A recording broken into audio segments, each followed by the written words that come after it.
طبيعي ئەوەی کە پارتی دیموکراتی کوردستان دەستی داوەتیە و دەیکا ئیشی ئەمڕۆیی نییە کارێکی لە پێشینەی ئەوە ئەمانە کە لە دژی خەباتی کورد وەساوەتەوە و هەمیشە دەسیسەی وڵاتانی ئیقلامی و نەیارانی کورد بووە بەڕاستی. بەڵام لە ئێستادا شتەکان تونتر بوونەتەوە و ئەویش هەنگاوی فعلی زیاتری ناوە بۆ ئەوەی کە ئەم سنوورانەی کە گەریلای لێیە ئازادی ئەوان بەرتەسک بکاتەوە و ڕێگریان لێ بکات بە ئامانجی ئەوەی کە دڵی ئاغایەکەی خۆش بک بە فعلی و ئەمە پلانی خۆی نییە، ئەوە کاری کەسانی ترە ئەو جێبەجێی دەکات، فەرمانە پێیکراوە و دەبێ بیکە، هیچ دەسەڵاتێکی نییە. بەداخەوەین کە پارتی دیموکراتی کوردستان بەم شێوازەیە و ینی کەمتر بیر لە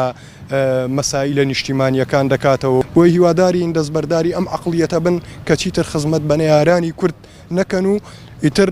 بیر لەوە بکەنەوە کە خزمەت بە تاکی کورد و بە نیشتیمانی کورد و بە هەموو هاوڵاتیەکی کورد بکەن لە هەر چوار پارچەی کوردستان.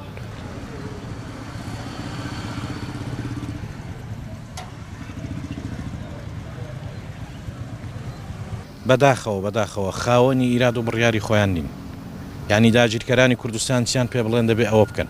ینی تەسمیل بە ئیرادی دوژمنان بە داگیرکەران بوون، ینی بەداخەوە بەڕاستی پندیان لە مێژوو وەرنەگرتووە. لە هەر حاڵەتێکدا شەڕی براکوژی دروست بێ کارە ساتە پێم وابێ بە سەدان ساڵی دیکە دۆزی کورد دەگەڕێتەوە دواوە. داخەوە ینی سیاسیەکانی ئێمە لە باشووری کوردستان سیاست ناکەن، بازرگانی دەکەن، لەگەڵ ڕۆژ دەڕۆن، ینی ئەوڕۆ چ دەگوزارێ بۆ بەیانی نازانن، ینی بۆ بەیانی کاریان بۆ نییە بەیانی چی دەبێ، ینی کارە ساتەکە ئەوەیە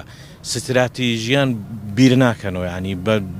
بیرکردنەوەیان تیژ و دووربینانە نییە بەڕاستی. دیارە ئەوەی ئەوڕۆ ئێستا دەگوزارێت ئەوەی ئەوڕۆکە لە باشووری کوردستان دەگۆزارێت بە تایبەتی لە بادینان کە هێزی چۆن دەڵێ هێزی پارتی هێزی وەزارەتی پێشمەرگە تەڵعان هێزی وەزارەتی پێشمەرگەیە ئەوە خەتا بە ناوی وەزارەتی پێشمەرگەوەیە کە ئەو هێزە دەجوڵێنرێ بەرە و سەنگەرەکانی گەریلا ئایدی ئەوەی مەترسیەکە دروست کردووە کە چۆن دەڵێ مەترسی شەڕی ناوخۆی لێ دەکرێت بۆنی شەڕی ناوخۆی نیە وا چەندجارێکی تەکەڵپڕشان ڕوویداوە هەتاکو دیارە لەو ڕۆژاندا لە 26 مانگ لەگەڵ لە نزیک خەلیفان